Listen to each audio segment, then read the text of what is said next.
Hey everybody, Mauricio here, and today we're going to talk about the difference between an accredited investor and a non-accredited investor.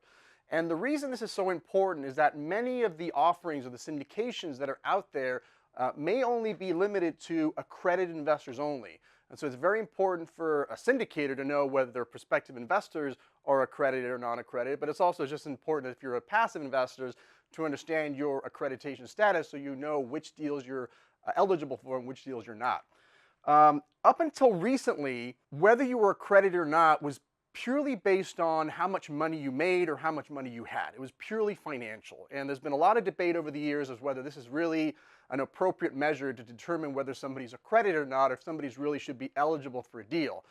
We all know many people who have more money than God, and they're the dumbest people in the room, right? We all know those people. And then there's also a lot of people that don't have a lot of means, but they're super smart and certainly sophisticated enough to invest in a particular deal. So there's always been this debate as to whether financial should be the primary reason to determine whether somebody's going to be eligible or not. So up until recently, an accredited investor was somebody who had $1 million in net worth, excluding their primary residence. And I think that was a direct result from all the Californians who, with the property prices back in 2005, 2006, I think every single Californian was an accredited investor. And so at some point in that time frame, the SEC cut that out. So it's $1 million of net worth excluding your primary residence, or on the income side, if you have earned $200,000 the last 2 years with a reasonable expectation of earning that much or more in the present year.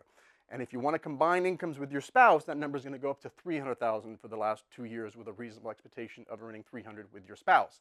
Now, the good news is the SEC finally, after years and years of debate, have come to the, in my opinion, the realization that maybe the financial is not the sole measurement of what an accredited investor should be. And so late last year, in 2020, they came out with an update to their accreditation rules, and they said, look, we're going to create some certification programs. We're going to create courses, classroom, whatever you want to call it, that somebody can go take a course and take an exam, and then if they pass the exam and score whatever score they're going to score, then they would become an accredited investor. Now, the good news is that's coming down the pipeline. The bad news, we don't have any certifications yet. The SEC has not gotten around to identifying what companies will be certified, and we really don't even know what kind of training you're going to have to go through, if it's going to be a weekend seminar, if it's going to be a semester, if it's going to be an online course, and then what type of examination. But coming down the pipeline, presumably in the next 6 months or 12 months, is going to be certain programs that certain classes you're going to be able to take, and if you pass the class, you will now be eligible to become an accredited investor and be eligible for some of these offerings, which is really exciting. The only ones that the SEC said right off the bat that would be accredited, so as of today, this is what you would qualify as an accredited investor, is if, number one, you're a registered investment advisor at the federal level, which most likely you're not, or you have a Series 7, Series 65, or Series 82 securities license.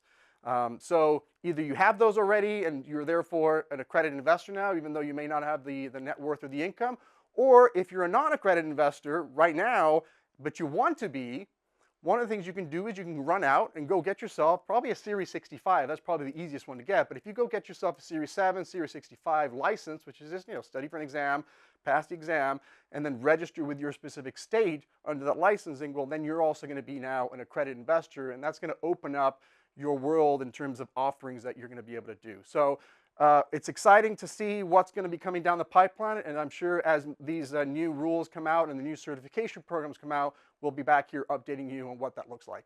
Until then, we'll see you next time.